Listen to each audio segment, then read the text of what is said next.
Goggin, and I'm happy to bring you a little bit more information on something called the ReCode protocol.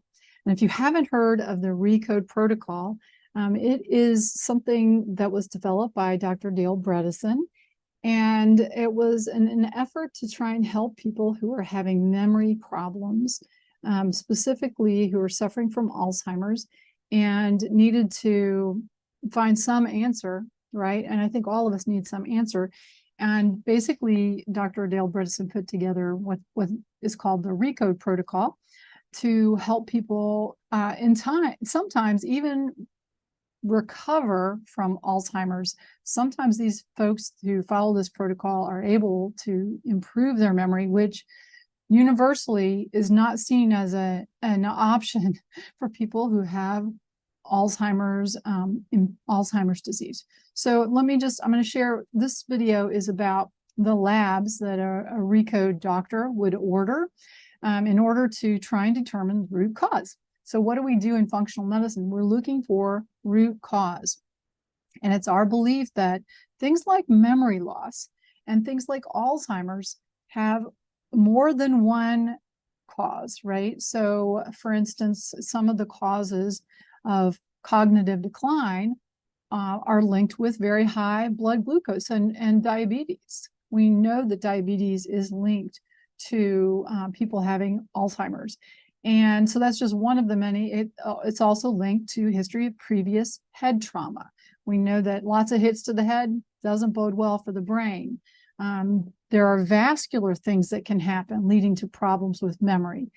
There are toxins that can lead to problems with memory. So we take all of these issues and try and see if we can identify everything that's contributing to someone's memory issues, and then put it into a comprehensive protocol to help people's brain.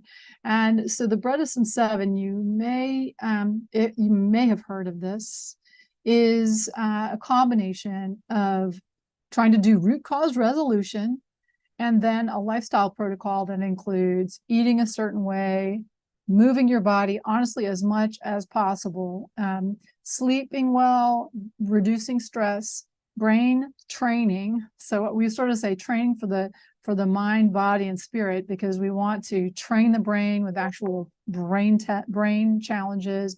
We want to train the soul or spirit with meditation or something like that, and train the body, get you strong, detoxification, and supplements. So those are the what we call the Bredesen 7. So when someone first enters into engages with a ReCode physician, someone who does the ReCode protocol, you go through an evaluation. And a lot of these are commonly ordered tests, some not so much. But you'll begin with what we call a cognoscopy. A cognoscopy, which you can actually get through Apollo Health, which you can look up ReCode Apollo Health.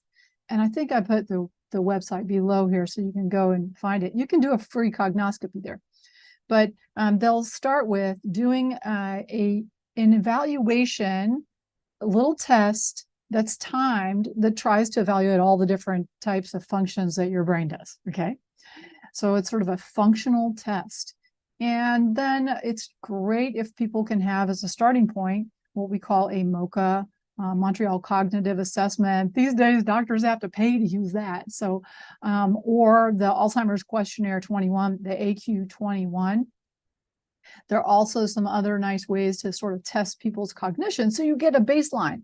And if you're over the age of 40, you need to do this and see where you are, because you want to compare later on. Let's say you start to have memory issues. You want to compare how you were when you were doing really well, when your brain was really working, to if you start to have issues like post-it-note syndrome, I call it. So it's important that we have cognoscopies, and that's going to be one of the first steps when you register with a ReCode physician. So the next thing they're going to do is they're going to order a battery of tests, and you can do this through ReCode itself. They actually have both a pre-code and a ReCode. Pre-code is for people who are trying to prevent cognitive issues. Maybe you have it in your family. Maybe you have ApoE4 gene in your family. And the ReCode is for people who already are suffering from memory issues. So what kind of tests will a ReCode doctor order for you? First off, they'll be looking at your ApoE4 status. If you have 2 copies of the ApoE4 gene, you have a significantly higher chance of Alzheimer's. And knowing that will alter slightly the recommendations for how you should eat. And also it might light a fire under your fanny to really do the right thing. Okay, so the ApoE4 status is important. They will look at your BMI, because we know that we want to target getting your BMI within a certain healthy range, because that will improve your chances of having optimal memory. They'll also be looking at your hormone status. So generally we'll order estradiol, testosterone, DHEAS, progesterone, and cortisol. And for those of you who are in the Energy for Life community, I'm going to list these. I'm going to give you a PDF of these labs, the names of these labs, so you know what they are. So as I said, estradiol, testosterone, DHEAS, progesterone, and cortisol, and a complete thyroid panel. The complete thyroid panel is so important. You really just can't tell everything from looking just at a TSH. So we will always order free T3, free T4, TSH, TPO antibodies, and often a reverse T3. Then we want to look at nutritional adequacy with important vitamins for your brain health, like vitamin D, B12, folate, vitamin B6. I also will be checking zinc, copper, RBC magnesium. So that's the magnesium level in your red blood cells, and looking at iron studies, or at the very least an iron and a ferritin. We also understand that brain problems can come when we are toxic from heavy metals. So we're going to look at lead, arsenic, and mercury. And mercury is a little bit tricky. In order to see how your blood is how you are processing mercury that's coming in, like through fish. Fish is one of the primary places that we get mercury. To make sure that you're moving it out and not turning it into a form of mercury that will really damage you, is something called a tri-test. Quicksilver Scientific has this tri-test that looks at your urine output, the level in your blood, and the level in your hair, to see how these correlate and to show that you have the right amount of mercury coming out of your urine as it relates to the level in your blood. So that's a mercury tri-test from Quicksilver. And then, of course, the basics, a blood count, your platelets. Many doctors these days are ordering high sensitivity CRPs, even in just conventional medicine, because it's a marker of inflammation. One thing is for sure, Alzheimer's loves inflammation, and we must get people's inflammation levels down as low as possible. So we want to see what HSCRP is. The other thing is, that we certainly will look at your lipid panel testing to see if you have additional risk factors, and see if that can help us optimize the whole system in your blood. And we look at both hemoglobin A1C. For those of you who have diabetes, you're probably familiar with that, but that's a measure of the last 3 months of blood glucose, as well as a fasting insulin.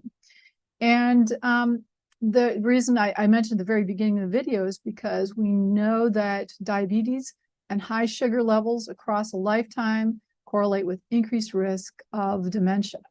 We also will be looking at some of your body's ability to clear stuff out. So we want to know about liver function tests, ALT, AST, glutathione also. Now, glutathione is a test that I never ordered before I was in functional medicine.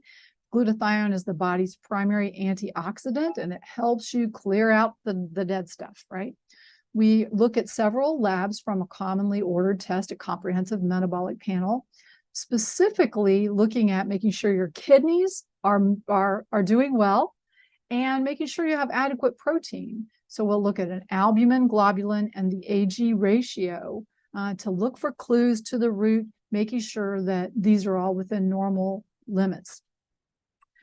Another test ordered on the standard panel is MMP9. Now, if MMP9 is elevated, It lets the functional doctor know that they need to dive a little bit more deeply into toxicity, and particularly into the question of, could you have a mold exposure or a toxic mold exposure? If not right now, maybe in your past, that is leading to problems with memory. And the other thing that your physician will do is take a history to see if there's any other extras we need to test for. And I think of stealth infections, which is something that can cause problems with brain fog, memory issues, and also to think about whether or not you've had an exposure to toxic mold. I have seen people with memory problems that I truly felt might have been related to toxic mold. Maybe that's because I know when I had a mold exposure that my brain went away. It just went away for a while. And in order to get back to having a normally functioning brain, I had to do a detox for that. And so there's some specific tests if your doctor is going to look for that issue that they may do. And, you know, a VCS test is one of these. It's actually a vision test, testing visual contrast sensitivity. And we know that people who've been exposed to mycotoxins or mold toxins have an impaired ability to tell between like white and gray. So visual contrast sensitivity helps test this. And if you have an abnormal VCS test, that doesn't mean slam dunk you have had a mold exposure that's hurt your vision. It could also be due to other visual issues, but it's just one of the markers. Some people are looking at urinary mycotoxins to seeing what's coming out. Do you have a lot of urine mycotoxins in your urine? Maybe that's a sign that that you have something there.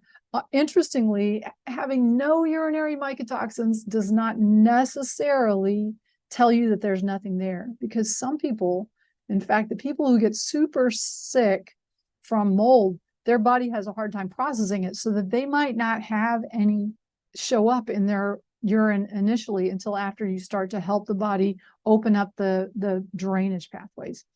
The other tests sometimes we'll look at are MSH, which can be very low in people who have mold illness, and TGF beta and C4A, which can be very high in people that have a mold illness. The other thing is so important, sleep study. Man, if you think you're snoring at night and your brain's not working, a sleep study is imperative, because we know that that's when the brain will clean itself out. And if you aren't getting great sleep, you're not cleaning out your brain adequately. And we know poor sleep correlates with worsening dementia. The other few tests, one that I would add is urinary iodine. These days, I'm seeing a bunch of people with low urinary iodine. I don't know. I just am seeing it happen, especially, you know, when I'm checking a lot of my thyroid clients for that. And I think it's interesting. If you're going to test iodine, urine is the best place to do that. So that was the test I would add. Also selenium, because it feeds into your thyroid function. And I tend to check a vitamin C level as well. The other thing is so next step, let's say that you have a few of these pop positive and it looks like maybe you have had a mold exposure. Then we go to testing the house with like a Hertzme score or an ERMI score, ERMI. Hertzme is HERSTMI, Hertzme. And these are measures of the mold exposure that you may have in your home. So these are the tests. And if you're in my Energy for Life community, I'm happy to share with you this list, just so that you have a sense of what you might go to your primary care doctor. And I even have a letter that you could share with your primary care doctor and say, hey, I'm looking at the ReCode protocol from the end of Alzheimer's. I do suggest buying your primary care doctor the book, because it's a really good book. I would give them that book and the book right after that J.L. Bredesen published right after, that tells the stories of people who've actually gotten better from Alzheimer's. You non-believers, you just got to go read the book. Even if it helps one person when we're talking about healthy lifestyle and supplements. I mean, it really is an incredible program. So I have a letter that you can send to your doctor saying, hey, do you think you could look at ordering these for me?